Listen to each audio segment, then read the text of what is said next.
Kimanin akalla mutane 23 ne suka rasa rayukansu, inda mutane da dama suka samu raunuka a wani mummunan hatsarin da ya faru biyo bayan faduwar wata tankar mai a daidai otal ɗin Olympic International da ke Filele a Lokoja, jihar Kogi State.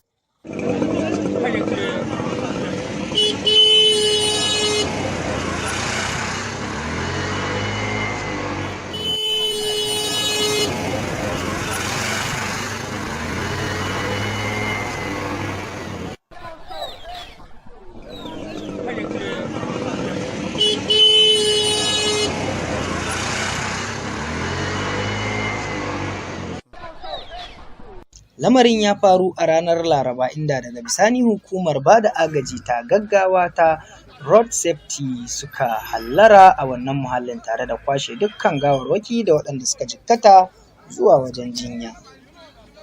Yahaya M. Abdullahi, Voice TV Hausa.